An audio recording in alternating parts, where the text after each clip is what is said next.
અને હવે વાત કરવી છે એક એવા વ્યક્તિની જેને જોતા તો એવું લાગે કે સનાતની સાધુ છે, કોઈ મહામંડલેશ્વર છે એવું લાગે, પણ જ્યારે એની કરતૂતો સાંભળશો, એની ક્રાઇમ કુંડળી જાણશો તો હતપ્રત રહી જશો.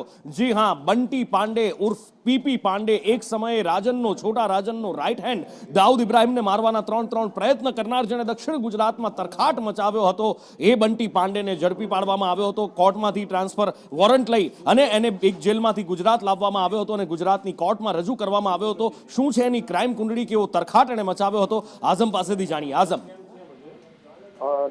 જોવા જાય તો આ એકદમ ગેંગસ્ટરની છબી ધરાવે છે અને સાથે છોટા રાજન ગેંગ સાથે સંકળાયેલો હતો. ભૂતકાળમાં અનેક ગુનાહિત ઇતિહાસ છે. વર્ષ 2004 નો જે વાપીનો જે કેસ હતો તેના અંદર એને હવે દક્ષિણ ગુજરાત લાવવામાં આવ્યો છે. દક્ષિણ ગુજરાતમાં લાવ્યા બાદ એ રિમાન્ડ પર હોવાથી અને સીઆઈડી ક્રાઇમ એની તપાસ કરતી હોવાથી એને સુરત લાવવામાં આવ્યો હતો. સુરતમાં એની મેડિકલ માટે એને સિવિલ હોસ્પિટલમાં લાવવામાં આવ્યો હતો. ત્યારે પણ ચુસ્ત પોલીસ બંદોબસ્ત રાખવામાં આવ્યો હતો. સાથે ઊંડાણપૂર્વક એની તપાસ કરવામાં આવી રહી છે. પીપી પાંડે ગેંગ તરીકે પોતાની ચલાવતો હતો, કારણ કે આનો ગુનાહિત ઇતિહાસ જોવા જાય અત્યારે તમને સનાતની અને સાધુ જેવો વેશ ધારણ કરેલો દેખાઈ રહ્યો છે. જે એને જેલના અંદર બંધ છે ત્યારે એને આ સાધુ વેશ ધારણ કર્યું છે. પરંતુ ખરેખર જોવા જાય તો એની શરૂઆત જે હતી ગેંગસ્ટર તરીકેની હતી. રાજન સાથે જોડાયો હતો ત્યારે દાઉદ ગેંગ, રાજન ગેંગ ભેગી હતી, અલગ થયા રાજન સાથે અને ત્યારબાદ એને પોતાની ગેંગ ઉભી કરી હતી પીપી પાંડે. અને 2004ની જે હત્યાનો આરોપ હતો તેના અંદર એને હવે અહીંયા લાવવામાં આવ્યો છે. ફર્ધર રિમાન્ડની માંગણી કરવાની પણ વાતો ચાલી રહી છે. જી